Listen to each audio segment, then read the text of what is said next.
আসসালামু আলাইকুম। Shimul memorial girls high school and কলেজের সকল শিক্ষার্থীকে শুভেচ্ছা ও স্বাগত। আমি প্লে গ্রুপের শ্রেণী শিক্ষক রূপনা শারমিন লিজা। আজকের বিষয় বাংলা ছড়া, বাংলা, ইংরেজি ও গণিত। আচ্ছা ছোট সোনামণিরা, আজকে কি বার বলুন তো? আজকে শনিবার। চলুন ক্লাসের আগে একটু আমরা বিনোদন করে নিই। ছড়াতে কি আছে? তাঁতির বাড়ি। আমরা তাঁতির বাড়ি ছড়াটা একটু পড়ে নিই। তাঁতির বাড়ি ব্যাঙের বাসা, কোলা ব্যাঙের ছাড়, খায় দায় গান গায়, তাই রে নাই রে না। আরেকবার বলি, তাঁতির বাড়ি ব্যাঙের বাসা, কোলা ব্যাঙের ছাড়, খায় দায় গান গায়, তাই রে নাই রে না। আচ্ছা, আমার সঙ্গে সঙ্গে ছড়াটা অবশ্যই আপনারা করেছেন। এখন আমরা বাংলা ক্লাসে চলে যাই।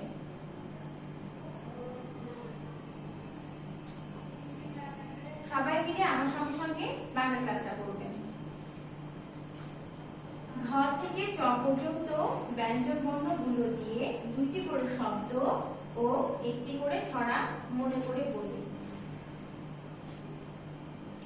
ঘতে কি হয়? ঘতে ঘুঘু, ঘতে ঘর। আবার বলি, ঘতে ঘুঘু, ঘতে ঘর, ঘতে ঘুঘু, ঘতে ঘর। এরপরে ঘরের পরে কি হয়? ও। এই যে দেখো, ওতে ব্যাং, ওতে সম, ওতে ব্যাং, ওতে সম। ওতে কি হয় ছোট সোনামণিরা? ওতে ব্যাং, ওতে সম। আরেকবার বলি, ওতে ব্যাং, ওতে সম। এরপর হচ্ছে চ। চতে কি আছে আমরা একটু দেখি। চতে চিতাবাঘের ছবি দেখতে পাচ্ছি। চতে চিতাবাঘ, চতে চশমা। আরেকবার বলি, চতে চিতাবাঘ, চতে চশমা। আরেকবার বলি, চতে কি হয়? চতে চিতাবাঘ, চতে চশমা। ঘতে ঘুঘু, ঘতে ঘর। আবার বলি, ঘতে ঘুঘু, ঘতে ঘর। এরপর ও। ওতে ব্যাং, ওতে সম, ওতে ব্যাং, ওতে সম। চতে চিতাবাঘ, চতে চশমা, চতে চিতাবাঘ, চতে চশমা। আমরা একটু সঙ্গে সঙ্গে এটা ছড়াটা করে নিই। ঘতে ঘুঘু পাখি ডাকছে গাছে। এই যে দেখো, ঘুঘু পাখি কোথায়? গাছের ডালে বসে ডাকছে। ঘুঘু পাখি ডাকছে গাছে। ঘতে ঘুঘু, ঘতে ঘর। ছড়াটা শিখে নিই। ঘতে ঘুঘু পাখি ডাকছে গাছে, ঘুঘু পাখি ডাকছে গাছে। ওতে কি শিখেছি আমরা? ওতে ব্যাং, ওতে সম। ওতে কি শিখলাম? ওতে ব্যাং, ওতে সম। এখন ও দিয়ে ছড়াটা করে নিই। ওতে ডিঙি নৌকায় মাঝি ব্যাং। আবার বলি, ডিঙি নৌকায় মাঝি ব্যাং। আরেকবার বলি, ডিঙি নৌকায় মাঝি ব্যাং। চতে চিরকি ছিল, চতে চিতাবাঘ, চতে চশমা, চতে চিতাবাঘ, চতে চশমা। ছড়াটা কি আছে আমরা একটু দেখি। এরা কিন্তু পড়েছেন আপনারা ছড়া। চতে চিতাবাঘের সরু ঠ্যাং। এই যে দেখেন চিতাবাঘ, চিতাবাঘের চিকন সরু ঠ্যাং, চিতাবাঘের সরু ঠ্যাং। চতে চিতাবাঘ, চতে চশমা। ছড়াটা কি আছে? চিতাবাঘের সরু ঠ্যাং, চতে চিতাবাঘের সরু ঠ্যাং।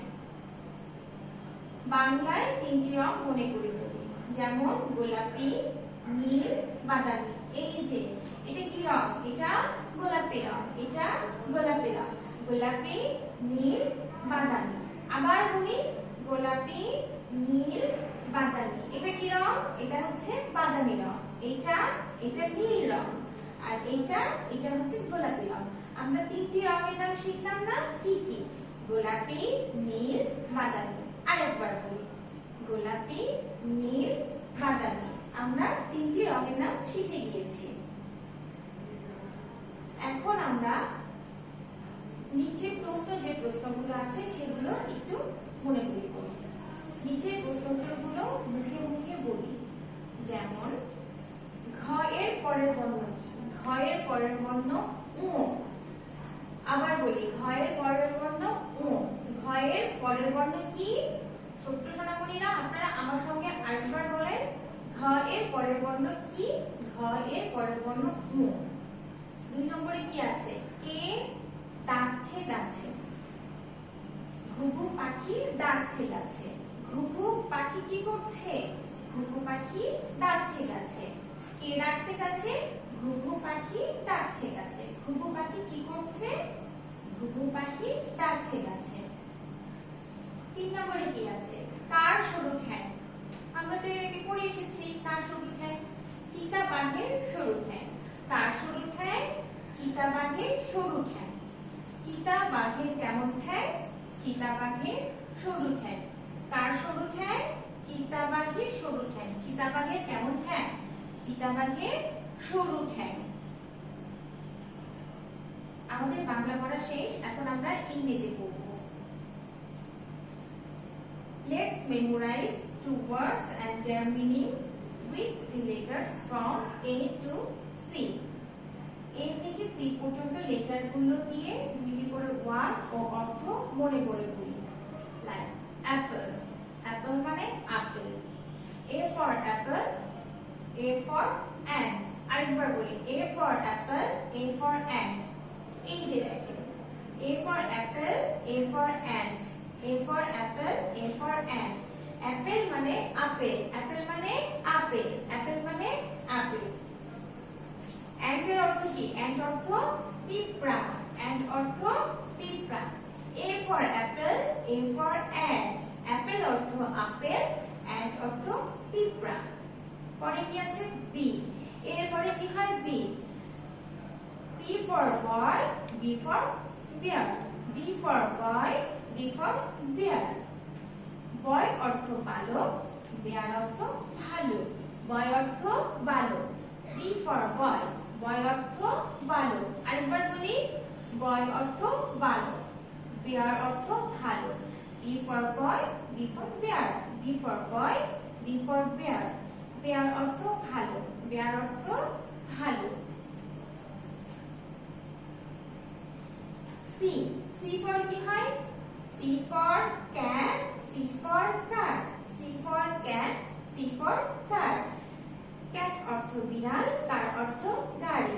cat অর্থ বিড়াল, car অর্থ গাড়ি। C for cat, C for car. আরেকবার আমরা একসঙ্গে A থেকে C পর্যন্ত পড়ি নিই। A for apple, A for ant. A for apple, A for ant. B for boy, B for bear. B for boy, B for bear. C for cat, C for car. C for cat, C for car. আমরা তিনটে মাছ দেখতে পাচ্ছি। ইংলিশে আমরা তিনটে মাছের নাম ইংরেজিতে ও বাংলায় শিখে নিই। এটা কি মাছ? এটা হচ্ছে ইলিশ মাছ। আচ্ছা, ইলিশের ইংরেজি কি? হিলসা। হিলসা অর্থ ইলিশ। হিলসা অর্থ ইলিশ। তারপর আরেকটা মাছ দেখতে পাচ্ছি, ওইটা কার্প। আর তারপরে চিতল। তিনটা একটু শিখে নিই। হিলসা, কার্প, চিতল। হিলসা, কার্প, চিতল। হিলসা অর্থ ইলিশ, কার্প অর্থ কাতলা, চিতল অর্থ চিতল। হিলসা অর্থ ইলিশ, হিলসা অর্থ ইলিশ। হিলসা অর্থ কি? ইলিশ। এরপর কার্প। কার্প অর্থ কাতলা, কার্প অর্থ কাতলা। কার্প, কার্প অর্থ কাতলা। তারপর চিতল।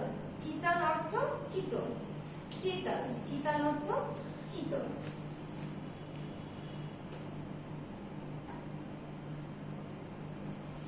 চলুন নিচের প্রশ্নোত্তরগুলো মুখে মুখে বলি। যেমন হোয়াট ইজ ফর বি। বিতে কি হয়? B for boy, B for bear. B for boy, B for bear. What is for B? বিতে কি হয়? B for boy, B for bear. B for boy, B for bear. পরের প্রশ্নটা দেখি আমরা। What is the previous letter of C? C এর আগের letter কি? B. C এর আগের লেটার B. C এর আগের লেটার B. আমরা সবাই জানি C এর আগের লেটার B. পরের প্রশ্নটা দেখি। What is the Bengali meaning of ant? Ant এর বাংলা অর্থ কি? অ্যান্টের বাংলা অর্থ পিঁপড়া, অ্যান্টের বাংলা অর্থ পিঁপড়া। আরেকবার বলি, what is the Bengali meaning of ant? অ্যান্টের বাংলা অর্থ কি? অ্যান্টের বাংলা অর্থ পিঁপড়া। আর একটু আমরা প্রশ্নগুলো মুখে মুখে আরেকবার একটু পড়ে নেই। What is for B? B তে কি হয়? B for boy, B for bear, B for boy, B for bear. What is the previous letter of C? C এর আগের লেটার কি? সি এর আগের লেটার বি, সি এর আগের লেটার বি, সি এর আগের letter B. What is the Bengali meaning of ant? অ্যান্টের বাংলা অর্থ কি? অ্যান্টের বাংলা অর্থ পিঁপড়া, অ্যান্টের বাংলা অর্থ পিঁপড়া, অ্যান্টের বাংলা অর্থ পিঁপড়া। আমাদের ইংরেজি ক্লাস শেষ, এখন আমরা গণিত ক্লাস করব। চলুন 21 থেকে 25 পর্যন্ত সংখ্যাগুলো এবং 21 থেকে 25 পর্যন্ত ডিজিটগুলো মুখে মুখে বলি।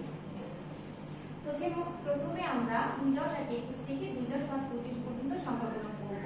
দেখি কি কি আছে, আমি একটু দেখে নিই। 2-21, 2-22, 2-3-23, 2-4-24, 2-5-25। আরেকবার পড়ে নিই। 2-21, 2-22, 2-3-23, 2-4-24, 2-5-25। আচ্ছা ছোট সোনামণিরা, বলুন তো, আমি এগুলোকে এখন পড়ালাম, এগুলো কি সংখ্যা না ডিজিট? এগুলো সংখ্যা, এগুলো সংখ্যা। এখন আমরা ডিজিট করব। 21 থেকে 25 ডিজিটগুলো মুখে মুখে বলব। 21, 22, 23, 24, 25। আরেকবার বলি। 21, 22, 23, 24, 25। আচ্ছা, এগুলো কি এখন বলুন তো আমার সঙ্গে?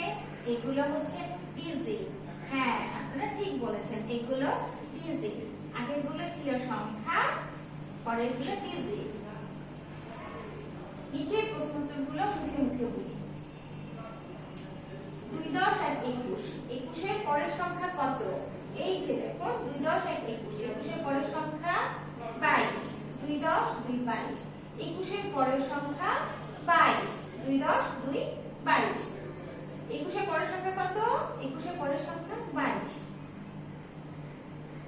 2-10-23, 23 এর ডিজিট কত? 23 এর ডিজিট কত? এখন কি করে বলি আমরা? দেখি কি আছে। এই যে দেখতে পাচ্ছেন, 2-10-23, 23 এর ডিজিট, এই যে পাশে কিন্তু ডিজিট লেখা আছে। 23 এর ডিজিট 23, 23 এর ডিজিট 23। এটা কিন্তু সংখ্যা। 2-10-23 এটা হচ্ছে সংখ্যা, আর 23 এটা ডিজিট। এটা কি? এটা ডিজিট। 25 এর আগের সংখ্যা কত? 25 এর আগের সংখ্যা 24। এই যে 25 আমরা দেখতে পাচ্ছি, 2-10-5-25। 25 এর আগে কি দেখতে পাচ্ছি আমরা? 23 না 24? 25 এর আগে কিন্তু আমরা 24 দেখতে পাচ্ছি। 25 এর আগের সংখ্যা হচ্ছে 24, 2-10-4-24। 25 এর আগের সংখ্যা 2-10-4-24। আমাদের গণিত ক্লাস শেষ। এখন বাবুরা যাবার আগে কিছু কথা বলি তোমাদের। এখন তো করোনাকালীন সময় চলছে, তাই না? এই সময় আমরা বাসায় সুন্দর করে থাকবো, বাবা মার কথা শুনবো, তারপর বাসা থেকে যখন বের হব মাস্ক পরতে হবে। করোনার সময় তো আমাদের একটু পরিষ্কার পরিচ্ছন্ন থাকতে হবে, মাস্ক পরে বের হতে হবে।